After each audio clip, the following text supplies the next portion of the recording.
ಮಹಾನ್ ದೈವ ಭಕ್ತ ಡಿ.ಕೆ. ಶಿವಕುಮಾರ್ ಬೆಳಿಗ್ಗೆ ಎದ್ರೆ ದೇವರ ಪೂಜೆ ಪ್ರಾರ್ಥನೆ ಮಾಡದೆ ಮನೆಯಿಂದ ಹೊರಗೆ ಬಂದವರೇ ಅಲ್ಲ. ಪತ್ನಿ ಜೊತೆ ಡಿ.ಕೆ.ಶಿ ಸುತ್ತದ ದೇವಸ್ಥಾನ ಇಲ್ಲ. ಡಿ.ಕೆ.ಶಿ ಮಾಡದ ಯಾಗ ಯಜ್ಞ ಪೂಜೆಗಳೇ ಇಲ್ಲ. ಕಾಶ್ಮೀರದಿಂದ ಕನ್ಯಾಕುಮಾರಿವರೆಗೂ ಇರೋ ದೇವಿ ದೇಗುಲಗಳ ಪರಮ ಭಕ್ತ ಡಿ.ಕೆ.ಶಿ. ಸಂಸ್ಕೃತ ಶ್ಲೋಕಗಳೆಲ್ಲ ಬಾಯಿಪಾಠ. ದೇವರು ವರವನ್ನು ಕೊಡಲ್ಲ, ಶಾಪವನ್ನು ಕೊಡಲ್ಲ, ಅವಕಾಶ ಮಾತ್ರ ಕೊಡ್ತಾನೆ ಅನ್ನೋದು ಡಿ.ಕೆ.ಶಿ ಅವರ ಬಲವಾದ ನಂಬಿಕೆ. ಡಿ.ಕೆ. ಶಿವಕುಮಾರ್ ಅವರ ಈ ಬಲವಾದ ನಂಬಿಕೆಯನ್ನ ದೇವರು ಸುಳ್ಳು ಮಾಡಲಿಲ್ಲ. ಇಷ್ಟು ವರ್ಷ ಡಿ.ಕೆ.ಶಿ ಮಾಡಿದ ಯಜ್ಞ ಯಾಗ ಹೋಮ ಹವನ ಪೂಜೆಗಳಿಗೆ ಕೊನೆಗೂ ಫಲ ಸಿಕ್ಕಿದೆ. ಡಿ.ಕೆ.ಶಿ ಪ್ರಾರ್ಥನೆಗೆ ಒಲಿದ ಭಗವಂತ ಮುಖ್ಯಮಂತ್ರಿ ಪಟ್ಟದ ಅವಕಾಶ ಕೊಟ್ಟಿದ್ದಾನೆ. ಕರ್ನಾಟಕದ ನೆಕ್ಸ್ಟ್ ಸಿಎಂ ಡಿ.ಕೆ.ಶಿ ಅವರ ದೇಗುಲ ದರ್ಶನ, ಪೂಜಾ ಫಲಗಳ ಡೀಟೇಲ್ಸ್ ಇಲ್ಲಿದೆ ನೋಡಿ.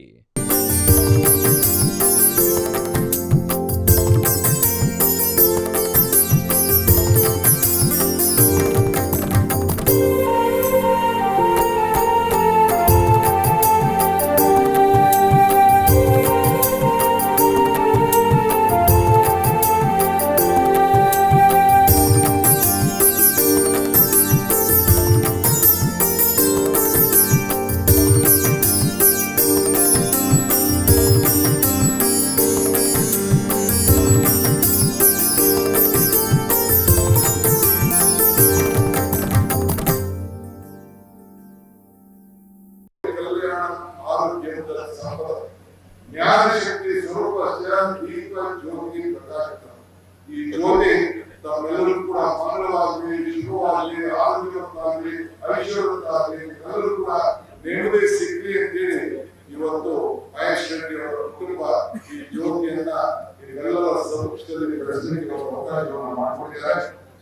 ಮನುಷ್ಯನಿಗೆ ಜೀವನದಲ್ಲಿ ಬೇಕಾದಷ್ಟು ಮಾಡುವ ನಿರೀಕ್ಷೆಯನ್ನು ನಾವು ಮಾಡಿಕೊಂಡು ಬಂದಿದ್ದೇವೆ. ನಮಗೆ ಒಂದು ಕ್ಯಾಬಿನೆಟ್ ಇತ್ತು, ಆದ್ರೂ ಕೂಡ ನಾವು ಈ ಒಂದು ಪವಿತ್ರವಾದಂತಹ ಕಾರ್ಯಕ್ರಮದಲ್ಲಿ ಪಾಲ್ಗೊಂಡಿದ್ದೇವೆ ಅಂತ ಹೇಳಿ ನಾವು ಮಾತುಕೊಂಡಿದ್ದೋ ಆ ಪ್ರಕಾರ ಇವತ್ತು ನಾವೆಲ್ಲ ಬಂದಿದ್ದೇವೆ. ದೇವರು ನಮಗೆ ಕಷ್ಟವೂ ಕೊಡ್ತಾರೆ, ಅದ್ರ ಜೊತೆಗೆ ಅದನ್ನ ನಿವಾರಣೆ ಮಾಡುವಂತಹ ಎದುರಿಸೋರಿಗೆ ಎಲ್ಲ ಶಕ್ತಿಯನ್ನು ಕೂಡ ಕೊಡ್ತಾರೆ. ನಾನು ಆಗಾಗ ಒಂದು ಮಾತು ಹೇಳ್ತಾ ಇರ್ತೇನೆ, ದೇವರು ವರನೂ ಕೊಡುದಿಲ್ಲ, ಶಾಪನೂ ಕೊಡುದಿಲ್ಲ, ಅವಕಾಶ ಮಾತ್ರ ಕೊಡ್ತಾರೆ. ನಾನು ನಿಮ್ಗೂ ಎಲ್ಲ ಹೇಳೋದಿಷ್ಟೇ, ನಿಮ್ಗೆ ಬದುಕಿನಲ್ಲಿ ಅವಕಾಶ ಕೊಟ್ಟಂತ ಸಂದರ್ಭದಲ್ಲಿ ನೀವು ದೊಡ್ಡ ಸೇವೆ ಮಾಡಕ್ಕಾಗಬೇಕು. ನಿಮ್ಮ ಕೈ ಏನು ದಾನ ಇದೆ, ಆ ಶಕ್ತಿ ಇದೆ, ಈ ಕೈ ಇರದೆ ದಾನ ಮಾಡಲಿದೆ. ದೇವರು ವರನೂ ಕೊಡಲ್ಲ, ಶಾಪನೂ ಕೊಡಲ್ಲ, ಅವಕಾಶ ಮಾತ್ರ ಕೊಡ್ತಾನೆ. ಆ ಕೊಟ್ಟಿರುವ ಅವಕಾಶದಲ್ಲಿ ನಾವು ಏನ್ ಸಾಧನೆ ಮಾಡ್ತೇವೆ ಎಂಬುದು ಮುಖ್ಯ ಅನ್ನೋದು ಮೊದಲಿನಿಂದಲೂ ಕನಕಪುರ ಬಂಡೆ ಟ್ರಬಲ್ ಶೂಟರ್ ಡಿ.ಕೆ.ಶಿ ಅವರ ಟ್ಯಾಗ್ ಲೈನ್. ಮಹಾನ್ ದೈವ ಭಕ್ತ ಡಿ.ಕೆ.ಶಿ ಅವರ ಈ ಡೈಲಾಗ್ ಈಗ ಎಲ್ಲೆಡೆ ವೈರಲ್ ಆಗ್ತಿದೆ. ಕರ್ನಾಟಕದ ಸಿಎಂ ಸಿದ್ದರಾಮಯ್ಯನವರು ಪಟ್ಟಕ್ಕೆ ರಾಜೀನಾಮೆ ಕೊಟ್ಟು ಮುಂದಿನ ಸಿಎಂ ಡಿ.ಕೆ.ಶಿ ಅನ್ನೋದು ಫಿಕ್ಸ್ ಆಗ್ತಿದ್ದಂತೆ ಸೋಷಿಯಲ್ ಮೀಡಿಯಾ ತುಂಬೆಲ್ಲ ಡಿ.ಕೆ.ಶಿ ಅವರ ಫೇಮಸ್ ಡೈಲಾಗ್ಗಳು, ವಿಡಿಯೋಗಳು ಫುಲ್ ವೈರಲ್ ಆಗ್ತಿದೆ, ಟ್ರೆಂಡ್ ಆಗ್ತಿವೆ. ಜೊತೆಗೆ ಸಿದ್ದರಾಮಯ್ಯ ರಾಜೀನಾಮೆ ಬೆನ್ನಲ್ಲೇ ಮತ್ತೆ ಈ ಮಾತನ್ನ ಮೆಲುಕು ಹಾಕಿದ್ದಾರೆ ಡಿ.ಕೆ. ಶಿವಕುಮಾರ್.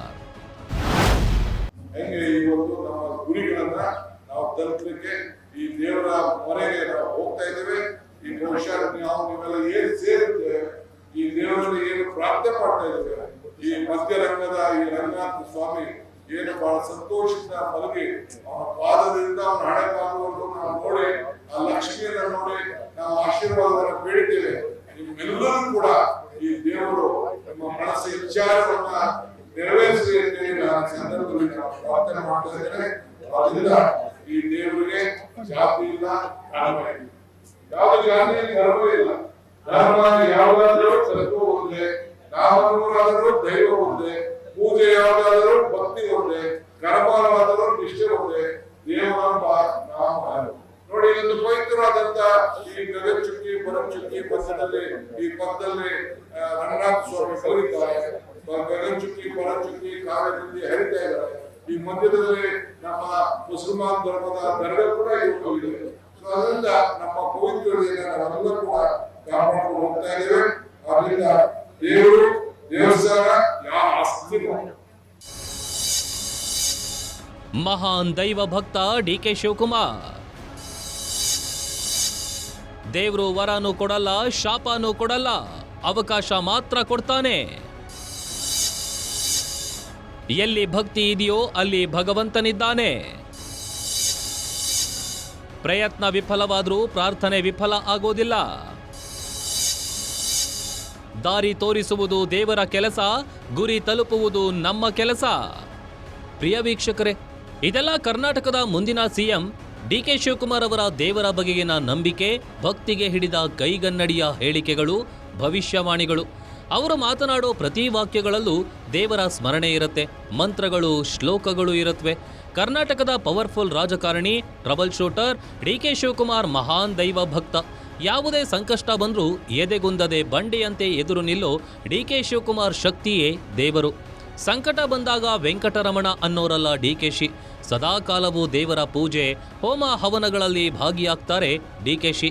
ವಿಶೇಷವಾಗಿ ದೇವಿ ಆರಾಧಕರಾಗಿರೋ ಡಿಕೆ ಶಿವಕುಮಾರ್ ಭೇಟಿ ನೀಡದ ದೇವಿ ದೇಗುಲಗಳೇ ಇಲ್ಲ ಎನ್ನಬಹುದು. ಕಾಶ್ಮೀರದಿಂದ ಹಿಡಿದು ಕನ್ಯಾಕುಮಾರಿಯವರೆಗಿನ ಎಲ್ಲಾ ಪವರ್ಫುಲ್ ದೇಗುಲಗಳಿಗೆ ಭೇಟಿ ನೀಡಿ ಪೂಜೆ ಸಲ್ಲಿಸಿದ್ದಾರೆ.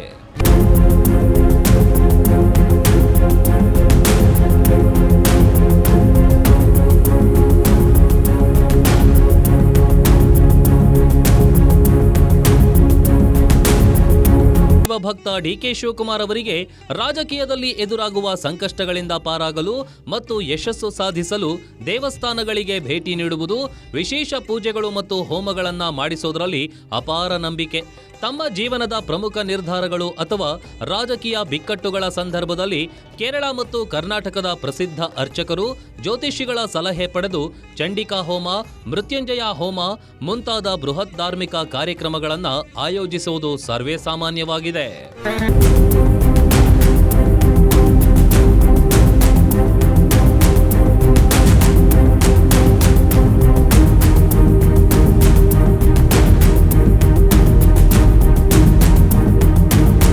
ಸಾಮಾನ್ಯವಾಗಿ ಪತ್ನಿ ಸಮೇತರಾಗಿಯೇ ದೇಗುಲಕ್ಕೆ ಭೇಟಿ ನೀಡುತ್ತಾರೆ. ದೇವಾಲಯಗಳಿಗೆ ಭೇಟಿ ನೀಡಿದಾಗ ಶಕ್ತಿಶಾಲಿ ಮಂತ್ರಗಳು, ಸಂಸ್ಕೃತ ಶ್ಲೋಕಗಳನ್ನು ಹೇಳೋದರ ಜೊತೆ ಸನಾತನ ಧರ್ಮ ಹಾಗೂ ಧಾರ್ಮಿಕ ವಿಧಿವಿಧಾನಗಳನ್ನು ಬಹಳ ಶ್ರದ್ಧೆಯಿಂದ ಅನುಸರಿಸೋದ್ರಲ್ಲಿ ಡಿಕೆಶಿ ಎತ್ತಿದ ಕೈ. ರಾಜ್ಯದಲ್ಲಿ ಬಿಸ್ನೆಸ್ನಲ್ಲಿ ಎದುರಾಗುವ ವಿರೋಧಿಗಳ ಪಿತೂರಿಗಳು, ವೈಯಕ್ತಿಕ ತೊಂದರೆಗಳನ್ನು ನಿವಾರಿಸಲು ದೇವರ ಆಶೀರ್ವಾದವೇ ಮುಖ್ಯ ಎಂದು ಅವರು ಹಲವು ಬಾರಿ ಸಾರ್ವಜನಿಕವಾಗಿ ಹೇಳಿಕೊಂಡಿದ್ದಾರೆ ಡಿಕೆ ಶಿವಕುಮಾರ್. ದೇವರ ಅನುಗ್ರಹಕ್ಕೆ ಭಾಳ ದಿನದಿಂದ ಬರಬೇಕು ಅಂತ ಇದ್ದೆ. ಅದಕ್ಕೆ ನಾನು ನನ್ನ ಶ್ರೀಮತಿಯವರು ಕುಟುಂಬದ ಸಮೇತ ಬಂದು ದೇವರ ದರ್ಶನವನ್ನು ಮಾಡೋಂಥ ಒಂದು ಭಾಗ್ಯ ಇವತ್ತು ನಮಗೆಲ್ಲ ಸಿಕ್ಕಿದೆ. ಸಿಎಂ ಪಟ್ಟಕ್ಕಾಗಿ ತಿಮ್ಮಪ್ಪನ ಮೊರೆ ಹೊಕ್ಕಿದ್ದ ಡಿಕೆಶಿ. 6 ವರ್ಷಗಳ ಬಳಿಕ ಪತ್ನಿ ಸಮೇತ ತಿಮ್ಮಪ್ಪನ ದರ್ಶನ. ಕರ್ನಾಟಕದ ನೆಕ್ಸ್ಟ್ ಸಿಎಂ ಡಿಕೆ ಶಿವಕುಮಾರ್ ಈ ಮೊದಲಿನಿಂದಲೂ ಅಪ್ಪಟ ದೈವ ಭಕ್ತ. ಕಾಂಗ್ರೆಸ್ ಪಕ್ಷದ ನಾಯಕರಿಗೆ ಹೋಲಿಕೆ ಮಾಡಿದರೆ ಡಿಕೆ ಶಿವಕುಮಾರ್ ಅವರು ದೈವ, ದೇವರ ಮೇಲೆ ಹೆಚ್ಚಿನ ನಂಬಿಕೆ ಹೊಂದಿದ್ದಾರೆ. ಮನೆಯಲ್ಲಿ ಪೂಜೆ ಪುನಸ್ಕಾರದ ಜೊತೆಗೆ ದೇವಸ್ಥಾನಗಳಿಗೆ ನಿರಂತರವಾಗಿ ಭೇಟಿ ನೀಡುತ್ತಾ ಬಂದಿದ್ದಾರೆ. ವಿಶೇಷ ದಿನಗಳ ಸಂದರ್ಭದಲ್ಲಿ, ಹಬ್ಬ ಹರಿದಿನಗಳಲ್ಲಿ ಅವರ ಮನೆಯಲ್ಲೂ ವಿಶೇಷ ಪೂಜೆ ಪುನಸ್ಕಾರಗಳು ನಡೆಯುತ್ತವೆ. ಅಷ್ಟೇ ಅಲ್ಲದೆ ನಿರಂತರವಾಗಿ ಕೆಲವು ದೇವಸ್ಥಾನಗಳಿಗೆ ಭೇಟಿ ನೀಡುತ್ತಾರೆ. ಸಿಎಂ ಪಟ್ಟ ಕನ್ಫರ್ಮ್ ಆಗೋಕೆ ಕೆಲವೇ ದಿನಗಳ ಹಿಂದಿನಿಂದಲೇ ಡಿಸಿಎಂ ಡಿಕೆ ಶಿವಕುಮಾರ್ ಅವರು ಪತ್ನಿ ಉಷಾ ಅವರ ಜೊತೆ ಟೆಂಪಲ್ ರನ್ ಶುರು ಮಾಡಿದ್ರು. 6 ವರ್ಷಗಳ ಬಳಿಕ ತಿರುಪತಿ ತಿರುಮಲದ ಶ್ರೀ ವೆಂಕಟೇಶ್ವರ ಸ್ವಾಮಿಯ ದರ್ಶನ ಪಡೆದು ಬಂದಿದ್ರು. I am very happy to be here on this important day. After a very long time, more than 6-7 years, I have not visited Lord Balaji, Venkateshwara temple. I could see lot of changes, lot of development, lot of discipline, good cleanliness, good administration. I thank all the administration, the government who have done a great job. Every year there is lot of development is being seen. So I pray Lord Venkateshwara to give strength, good health, good rains to all of them. Let the entire country be in peace. ನಂತರ ತಮಿಳುನಾಡಿನ ತಿರುಚೆಂದೂರಿನಲ್ಲಿರೋ ಮುರುಗನ್ ದೇಗುಲಕ್ಕೆ ಮೇ 15ರಂದು ಭೇಟಿ ನೀಡಿ ವಿಶೇಷ ಪೂಜೆ ಸಲ್ಲಿಸಿದ್ರು ಡಿಕೆಶಿ. ಅಲ್ಲಿ ಶತ್ರು ಸಂಹಾರ ಪೂಜೆ, ಸರ್ಪದೋಷ ನಿವಾರಣಾ ಪೂಜೆ ನಡೆಸಿ ಸಿಎಂ ಪಟ್ಟಕ್ಕೆ ಎದುರಾಗಿರೋ ಸಂಕಷ್ಟಗಳನ್ನು ನಿವಾರಿಸುವಂತೆ ಬೇಡಿಕೊಂಡಿದ್ರು ಡಿಕೆಶಿ.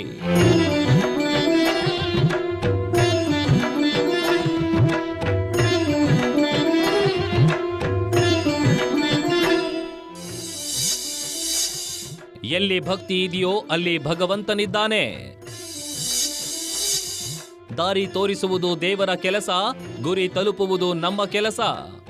ಇನ್ನು ಕಳೆದ ವಾರ ಚಾಮರಾಜನಗರ ಜಿಲ್ಲೆಗೆ ಭೇಟಿ ನೀಡಿದ್ದ ಡಿಕೆಶಿ ಜಿಲ್ಲೆಯ ಬಹುತೇಕ ಎಲ್ಲಾ ಪ್ರಮುಖ ದೇಗುಲಗಳಿಗೆ ಭೇಟಿ ನೀಡಿ ದರ್ಶನ ಪಡೆದು ವಿಶೇಷ ಪೂಜೆ ಸಲ್ಲಿಸಿದರು. ಈ ವೇಳೆ ಮಾತನಾಡಿದ್ದ ಡಿಕೆಶಿ, ನಮಗೆ ದಾರಿ ತೋರಿಸುವುದು ದೇವರ ಕೆಲಸ, ಗುರಿ ತಲುಪುವುದು ನಮ್ಮ ಕೆಲಸ. ದೇವರು ಕಷ್ಟ ಕೊಡ್ತಾನೆ, ಜೊತೆಗೆ ಅದನ್ನು ಎದುರಿಸುವ ಶಕ್ತಿಯನ್ನು ನೀಡ್ತಾನೆ. ದಾರಿ ತೋರಿಸುವುದು ದೇವರ ಕೆಲಸ, ಗುರಿ ತಲುಪಬೇಕಿರೋದು ನಮ್ಮ ಕೆಲಸ. ದೇವರು ನೀಡುವ ಅವಕಾಶವನ್ನ ಬಳಸಿಕೊಳ್ಳಬೇಕು. ಅವಕಾಶ ಸಿಕ್ಕಾಗ ಕೈಯಿಂದ ದಾನ ಮಾಡಿ ಎಂದಿದ್ರು. ದೇವರು ಕಷ್ಟವೂ ಕೊಡ್ತಾರೆ, ಅದ್ರ ಜೊತೆಗೆ ಅದನ್ನ ನಿವಾರಣೆ ಮಾಡುವಂತ ಎದುರಿಸುವ ಎಲ್ಲ ಶಕ್ತಿಯನ್ನು ಕೂಡ ಕೊಡ್ತಾರೆ. ನಾನು ಆಗಾಗ ಒಂದು ಮಾತು ಹೇಳ್ತಾ ಇರ್ತೀನಿ, ದೇವರು ವರದೂ ಕೊಡುದಿಲ್ಲ, ಶಾಪನೂ ಕೊಡುದಿಲ್ಲ, ಅವಕಾಶ ಮಾತ್ರ ಕೊಡ್ತಾರೆ. ನಾನು ನಿಮ್ಗೂ ಎಲ್ಲ ಹೇಳೋದಿಷ್ಟೇ, ನಿಮ್ಗೆ ಬದುಕಿನಲ್ಲಿ ಅವಕಾಶ ಕೊಟ್ಟಂತ ಸಂದರ್ಭದಲ್ಲಿ ನೀವು ದೊಡ್ಡ ಸೇವೆ ಮಾಡಕ್ಕಾಗಬೇಕು. ನಿಮ್ಮ ಕೈ ಏನು ದಾನ ಇದೆ, ಆ ಶಕ್ತಿ ಇದೆ, ಈ ಕೈ ಇರದೆ ದಾನ ಮಾಡಲಿದೆ.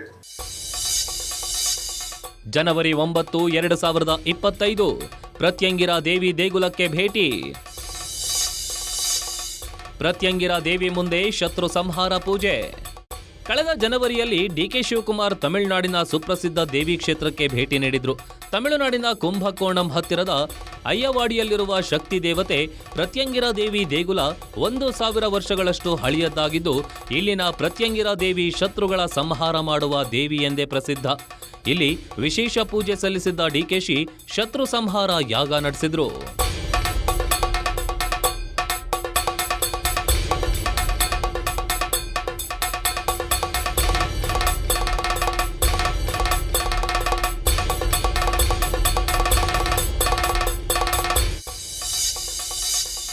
ಮಂಡ್ಯದ ಭೂವರಹನಾಥ ದೇಗುಲದಲ್ಲಿ ಡಿಕೆಶಿ ವಿಶೇಷ ಪೂಜೆ.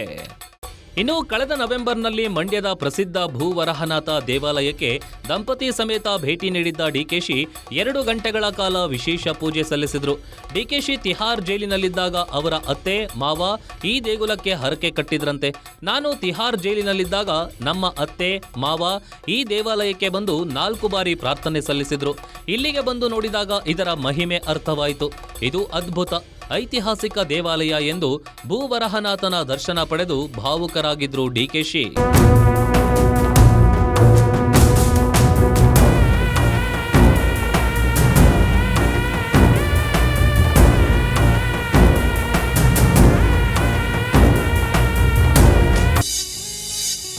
ಹಾಸನಾಂಬೆ ಸನ್ನಿಧಿಯಲ್ಲಿ ಖಡ್ಗಮಾಲ ಮಂತ್ರ ಪಠಣೆ.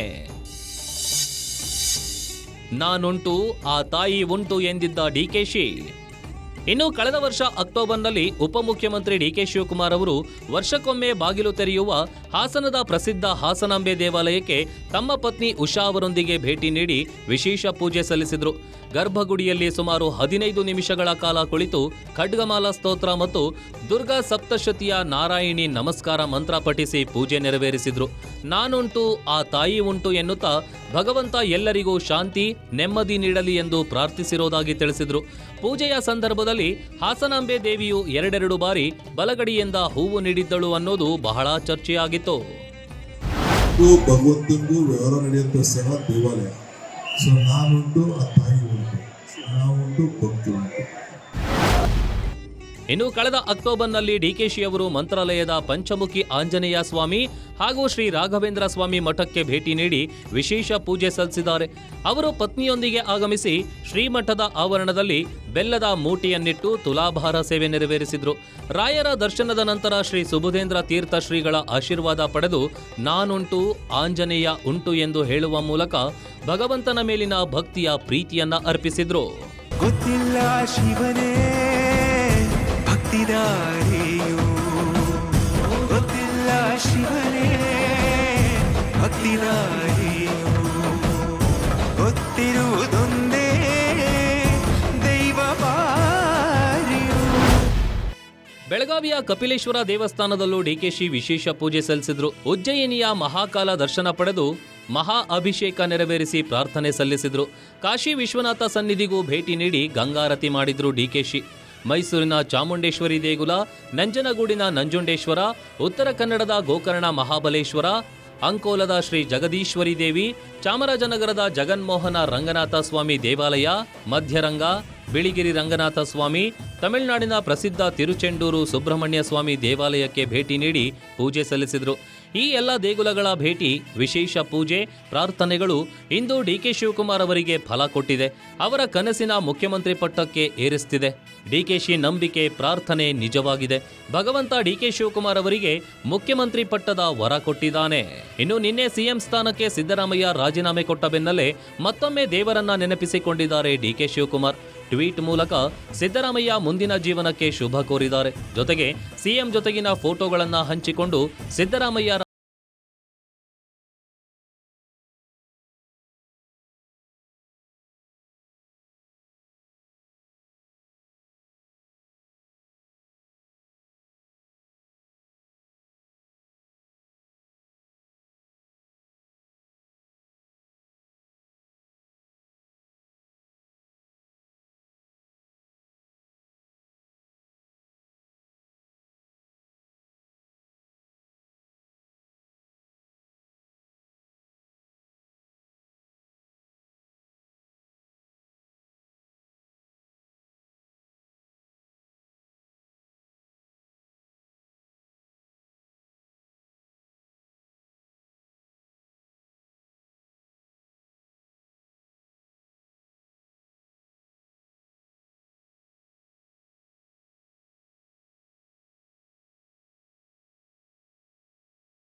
ಎಲ್ಲರೂ ಒಟ್ಟಾಗಿ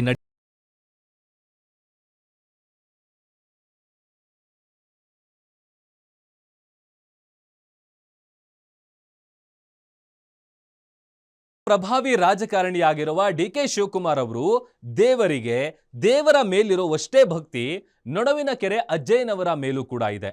ರಾಜಕೀಯ ಹಾಗೂ ವೈಯಕ್ತಿಕ ಜೀವನದಲ್ಲಿ ನೊಣವಿನ ಕೆರೆ ಅಜ್ಜಯ್ಯ ಒಪ್ಪಿಗೆ ಇಲ್ಲದೆ ನಿರ್ಧಾರ ಮಾಡಲ್ಲ. ಡಿಕೆಶಿ ಅವರಿಗೆ ಈಗ ಒಲಿದಿರೋ ಸಿಎಂ ಪಟ್ಟದ ಹಿಂದೆಯೂ ಅಜ್ಜಯ್ಯನ ಆಶೀರ್ವಾದ ಇದೆ. ಕನಕಪುರದ ಬಂಡೆ ಡಿಕೆ ಶಿವಕುಮಾರ್ ಅವರಿಗೆ ದೇವರ ಮೇಲೆ ಎಷ್ಟು ಭಕ್ತಿ, ನಂಬಿಕೆ ಇದೆಯೋ ಅಷ್ಟೇ ನಂಬಿಕೆ, ಭಕ್ತಿ ನೊಣವಿನ ಕೆರೆ ಅಜ್ಜಯ್ಯರ ಮೇಲೂ ಇದೆ. ಅಜ್ಜಯ್ಯನ ಆಜ್ಞೆ, ಒಪ್ಪಿಗೆ ಇಲ್ಲದೆ ಹುಲ್ಲು ಕಡ್ಡಿಯನ್ನು ಡಿಕೆಶಿ ಕದಲಿಸೋದಿಲ್ಲ ಅನ್ನೋದು ಜಗಜ್ಜಾಹೀರು. ವರ್ಷಗಳ ಪ್ರಾರ್ಥನೆ, ನಂಬಿಕೆಯ ಫಲವಾಗಿ ಈಗ ಒಲಿದು ಬಂದಿರೋ ಮುಖ್ಯಮಂತ್ರಿ ಪಟ್ಟದ ಹಿಂದೆಯೂ ಅಜ್ಜಯ್ಯನ ಆಶೀರ್ವಾದ, ಹರಕೆ ಇದೆ ಅನ್ನೋದು ಟ್ರಬಲ್ ಶೂಟರ್ ಡಿಕೆಶಿ ನಂಬಿಕೆಯಾಗಿದೆ. ಸದ್ಯ ನಡೀತಾ ಇರೋ ರಾಜಕೀಯ ಬೆಳವಣಿಗೆಗಳು ಮತ್ತು ಸಿಎಂ ಹುದ್ದೆಯ ಚರ್ಚೆಗಳ ನಡುವೆ ಡಿಕೆಶಿ ಮೌನಿಯಾಗಿರೋದಕ್ಕೆ ಅಜ್ಜಯ್ಯನೇ ಕಾರಣವಂತೆ. ಡಿಕೆಶಿ ಮೌನಕ್ಕೆ ಕೊನೆಗೂ ಸಿಕ್ಕಿತು ಉತ್ತರ. ಅಜ್ಜಯ್ಯ ಹೇಳಿದಂತೆ ಡಿಕೆಶಿ ಮೌನಕ್ಕೆ ಶರಣು. ಪ್ರಮಾಣ ಸ್ವೀಕರಿಸುವವರೆಗೆ ತುಟಿ ಬಿಚ್ಚಲ್ಲ ಡಿಕೆಶಿ. ಕನಕಪುರ ಬಂಡೆ ಡಿಕೆ ಶಿವಕುಮಾರ್ ಅವರಿಗೆ ದೇವರ ಮೇಲೆ ಎಷ್ಟು ಭಕ್ತಿ, ನಂಬಿಕೆ ಇದೆಯೋ ಅಷ್ಟೇ ನಂಬಿಕೆ, ಭಕ್ತಿ ನೊಣವಿನ ಕೆರೆ ಅಜ್ಜಯ್ಯರ ಮೇಲೂ ಇದೆ. ಅಜ್ಜಯ್ಯನ ಆಜ್ಞೆ, ಒಪ್ಪಿಗೆ ಇಲ್ಲದೆ ಹುಲ್ಲು ಕಡ್ಡಿಯನ್ನು ಡಿಕೆಶಿ ಕದಲಿಸೋದಿಲ್ಲ ಅನ್ನೋದು ಜಗಜ್ಜಾಹೀರು. ವರ್ಷಗಳ ಪ್ರಾರ್ಥನೆ, ನಂಬಿಕೆಯ ಫಲವಾಗಿ ಈಗ ಒಲಿದು ಬಂದಿರೋ ಮುಖ್ಯಮಂತ್ರಿ ಪಟ್ಟದ ಹಿಂದೆಯೂ ಅಜ್ಜಯ್ಯನ ಆಶೀರ್ವಾದ, ಹರಕೆ ಇದೆ ಅನ್ನೋದು ಟ್ರಬಲ್ ಶೂಟರ್ ಡಿಕೆಶಿ ನಂಬಿಕೆಯಾಗಿದೆ. ಸದ್ಯ ನಡೀತಾ ಇರೋ ರಾಜಕೀಯ ಬೆಳವಣಿಗೆಗಳು ಮತ್ತು ಸಿಎಂ ಹುದ್ದೆಯ ಚರ್ಚೆಗಳ ನಡುವೆ ಡಿಕೆಶಿ ಮೌನವಾಗಿರೋದಕ್ಕೆ ಅಜ್ಜಯ್ಯನೇ ಕಾರಣವಂತೆ. ಶ್ರೀಮಠದ ಆಶೀರ್ವಾದ ಅವರಿಗಿದೆ. ಸಮಯದ ಅವಕಾಶ ಕಾದು ಅವರು ಒಂದು ಪರಿಪೂರ್ಣವಾಗಿರ್ತಕ್ಕಂಥ ಸ್ಥಾನಮಾನವನ್ನು ಕಲ್ಪಿಸ್ಕೊಳ್ತಾರೆ. ತದನಂತರ ಶ್ರೀಮಠದ ಆಶೀರ್ವಾದ ಅವ್ರಿಗಿರ್ತೈತಿ. ತಮ್ಮೆಲ್ಲರ ಅಭಿಪ್ರಾಯದ ಮೇರೆಗೆ ಅವರು ಉತ್ತಮವಾಗಿರ್ತಕ್ಕಂಥ ರಾಜ, ಪ್ರತ್ಯಕ್ಷ ದೇವತಾ. ಆ ರಾಜ್ಯ ಒಂದು ಆಳ್ತಕ್ಕಂಥ ಹಿಂದಿನ ಕಾಲದಲ್ಲಿ ರಾಜ್ಯ ಭಾಳ ಸೌಹಾರ್ದತೆಯಿಂದ ರೈತರನ್ನು, ರಾಜಕೀಯ ಮುತ್ಸದ್ದಿಗಳನ್ನು, ವ್ಯಾವಹಾರಿಕವಾಗಿರ್ತಕ್ಕಂಥ ಸೈನಿಕರಿಗೆ ಎಲ್ಲ ಸೌಹೃದಯದಿಂದ ಏನು ಸೇವೆ ಮಾಡ್ತಿದ್ರು, ಮುಂದೆ ಆ ಶಕ್ತಿ ಸಾಮರ್ಥ್ಯ ಮಾನವ ಧರ್ಮಕ್ಕೆ ಜಯವಾಗಲಿ, ಧರ್ಮದಿಂದಲೇ ವಿಶ್ವಕ್ಕೆ ಶಾಂತಿ, ಶ್ರೀಮಠದ ಧರ್ಮದ ಧ್ವಜವನ್ನು ಅವರಿಗೆ ಕೊಟ್ಟು ಆಶೀರ್ವಾದ ನಾವು ದಯಪಾಲಿಸೋರು ಇದ್ದೀವಿ. ಆ ಸಮಯದ ಅವಕಾಶ ಬರ್ತಾ ಇದೆ. ನಿಮ್ಮೆಲ್ಲರ ಪ್ರೀತಿ ಸಮಾಜದ ಸೇವಕರಾಗಿ ಅವರು ಬಾಳೋ ಬದುಕು ಬಂಗಾರವಾಗಲಿ ಅಂತ ಹರಿಸ್ತಾ ಇದ್ದೀವಿ. ಡಿಕೆಶಿ ಅವರು ಮುಖ್ಯಮಂತ್ರಿಯಾಗಿ ಪ್ರಮಾಣ ವಚನ ಸ್ವೀಕರಿಸುವವರೆಗೂ ಮೌನದಿಂದ ಇರುವಂತೆ ಅವರು ಹಲವು ವರ್ಷಗಳಿಂದ ನಂಬಿರುವ ನೊಣವಿನ ಕೆರೆ ಅಜ್ಜಯ್ಯ ಹೇಳಿದಾರಂತೆ. ಮಾತು ಆಡಿದ್ರೆ ಮುತ್ತು ಒಡೆದು ಹೋಗಲಿದೆ. ಸಿಎಂ ಆಗಿ ವಚನ ಸ್ವೀಕರಿಸುವವರೆಗೂ ಯಾವುದೇ ಮಾತನಾಡದಂತೆ ಅಜ್ಜಯ್ಯ ಎಚ್ಚರಿಕೆ ಕೊಟ್ಟಿದ್ದಾರೆ. ಮಾತನಾಡಿದರೆ ಕೆಲಸ ಕೆಡಲಿದೆ ಎಂದಿದ್ದಾರೆ. ಹೀಗಾಗಿ ಕಳೆದ 3 ದಿನಗಳಿಂದಲೂ ಡಿಕೆಶಿ ಮೌನಕ್ಕೆ ಶರಣಾಗಿದ್ದಾರೆ. ಮಾಧ್ಯಮಗಳಿಗೆ ಯಾವುದೇ ಹೇಳಿಕೆ ನೀಡಿಲ್ಲ. ಅಜ್ಜಯ್ಯನ ಅಣತಿಯಂತೆ ಪ್ರಮಾಣ ಸ್ವೀಕರಿಸಿದ ನಂತರವಷ್ಟೇ ಮಾತನಾಡಲಿದ್ದಾರೆ ಡಿಕೆಶಿ. ಮನುಕುಲಕ್ಕೆ ಒಳ್ಳೆಯದನ್ನು ಒಳ್ಳೆತನ ಮಾಡುವಂಥ ಸದ್ಬುದ್ಧಿಯನ್ನು ಶ್ರೀಮಠದ ಆಶೀರ್ವಾದ ಅವರಿಗೆ ದಯಪಾಲಿಸಿದ್ದೀವಿ. 2 ವರ್ಷ ಆಗ್ಬೋದು, 10 ವರ್ಷ ಆಗ್ಬೋದು, ಜಯಶೀಲರಾಗಲಿ ಅಂತ ಆಶೀರ್ವಾದ ಮಾಡ್ತೀವಿ. ಪುನಃ ಇಟೀಟ ಮಾಡುವಂತ ಹೇಳೋಕ್ಕಾಗಂಗಿಲ್ಲ. ಯಾವತ್ತು ಗುರು ಆಶೀರ್ವಾದ ಏನಂತೇಳಿ ಆಯುಷ್ಯ ಆರೋಗ್ಯ ಸಂಪತ್ತು ದೊರಕಲಿ ಅಂತ ಆಶೀರ್ವಾದ ಮಾಡ್ತೀವಿ. ಅವನು ಬದುಕಿರುವವರೆಗೂ ಮಾನವ ಧರ್ಮದ ಧ್ವಜ ಹಿಡೀಲಿ, ಮನುಕುಲಕ್ಕೆಲ್ಲ ಒಳ್ಳೆಯದನ್ನು ಸಾಧಿಸಲಿ ಅಂತಕ್ಕಂಥ ಆಶೀರ್ವಾದ ಶ್ರೀಮಠದಿಂದ ನಾವು ಮಾಡಿದ್ದೀವಿ. ಮುಂದೆ ಅವರಿಗೆ ಒಳಿತಾಗಲಿ. ಕರ್ನಾಟಕದ ನೆಕ್ಸ್ಟ್ ಸಿಎಂ ಡಿಕೆ ಶಿವಕುಮಾರ್ ಅವರಿಗೆ ಜ್ಯೋತಿಷಿಗಳು, ಅರ್ಚಕರು, ಅವಧೂತರು, ಸಾಧು ಸಂತರೆಂದರೆ ಅಪಾರ ಭಕ್ತಿ. ಅವರು ಎಷ್ಟೇ ಚಿಕ್ಕವರಾದರೂ ಅವರ ಆಶೀರ್ವಾದ ಪಡೆಯಲು ಹಿಂದೆ ಮುಂದೆ ನೋಡಲ್ಲ ಡಿಕೆ ಶಿವಕುಮಾರ್ ಎಷ್ಟು ದೇಗುಲ ದರ್ಶನ, ಪೂಜೆ ಮಾಡಿದಾರೋ ಅಷ್ಟೇ ಭವಿಷ್ಯವಾಣಿಗಳನ್ನು ಕೇಳಿದ್ದಾರೆ. ಪ್ರತಿಯೊಂದು ದೇಗುಲಕ್ಕೂ ಭೇಟಿ ಕೊಟ್ಟಾಗಲೂ ಅರ್ಚಕರು, ಜ್ಯೋತಿಷಿಗಳು ಹೇಳಿದಂತೆ ನಡೆದುಕೊಳ್ತಾರೆ ಡಿಕೆಶಿ.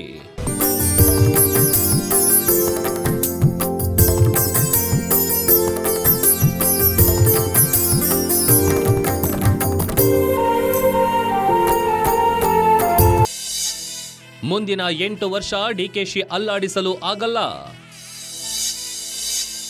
ದ್ವಾರಕನಾಥ್ ಗುರೂಜಿ ಭವಿಷ್ಯವಾಣಿ. ಮುಂದಿನ 8 ವರ್ಷಗಳ ಕಾಲ ಅವರ ಅಧಿಕಾರವನ್ನ ಯಾರಿಂದಲೂ ಅಲ್ಲಾಡಿಸಲು ಸಾಧ್ಯವಿಲ್ಲ ಎಂದು ಶಿವಕುಮಾರ್ ಅವರ ಪರಮಾಪ್ತ ಗುರುಗಳಾದ ರಾಜಗುರು ದ್ವಾರಕನಾಥ್ ಗುರೂಜಿ ಭರ್ಜರಿ ಭವಿಷ್ಯ ನುಡಿದಿದ್ದಾರೆ. ಡಿಕೆಶಿ ನನಗೆ ಕಳೆದ 35 ವರ್ಷಗಳಿಂದ ಪರಿಚಯ. ಹಿಂದೆ ಮಾಜಿ ಸಿಎಂ ಬಂಗಾರಪ್ಪ ಅವರ ಸಂಪುಟದಲ್ಲಿ ಅತ್ಯಂತ ಸಣ್ಣ ವಯಸ್ಸಿಗೆ ಜೈಲು ಮಂತ್ರಿಯಾಗಿದ್ದಾಗಲೇ ನೀನು ಮುಂದೊಂದು ದಿನ ಈ ರಾಜ್ಯಕ್ಕೆ ಮುಖ್ಯಮಂತ್ರಿ ಆಗ್ತೀಯಾ ಎಂದು ಭವಿಷ್ಯ ಹೇಳಿದ್ದೆ. ಡಿಕೆ ಶಿವಕುಮಾರ್ ಅವರಿಗೆ ಈಗ ಸುವರ್ಣ ಸಮಯ ಆರಂಭವಾಗಿದೆ. ಗುರು ಮಿಥುನ ರಾಶಿಯಲ್ಲಿರೋದು ಡಿಕೆಗೆ ಭಾರೀ ರಾಜಯೋಗ ತರುತ್ತದೆ ಎಂದು ಭವಿಷ್ಯ ನುಡಿದಿದ್ದಾರೆ.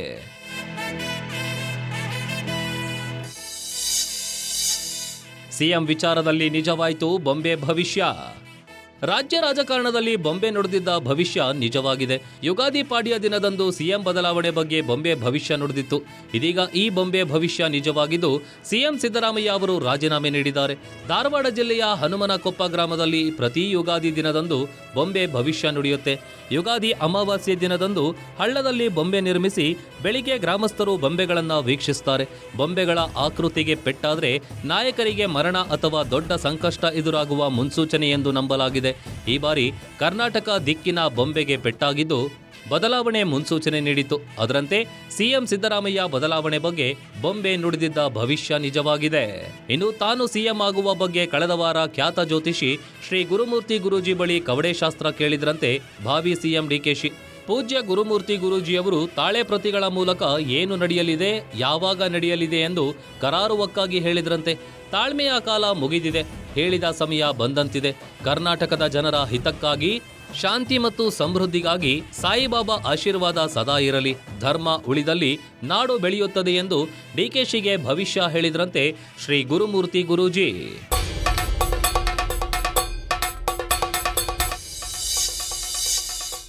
ಜೂನ್ 5ರಂದು ಅಭಿಜಿನ್ ಲಗ್ನದಲ್ಲಿ ಡಿಕೆಶಿ ಪದಗ್ರಹಣ.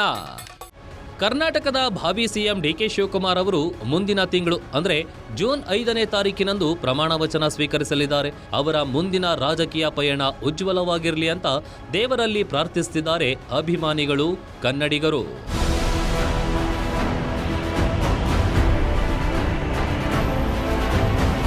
ಕರ್ನಾಟಕದ ಮುಂದಿನ ಸಿಎಂ ಡಿಕೆಶಿ ಅವರಿಗೆ ನಮ್ಮ ಗ್ಯಾರಂಟಿ ನ್ಯೂಸ್ ಕಡೆಯಿಂದಲೂ ಆಲ್ ದಿ ವೆರಿ ಬೆಸ್ಟ್.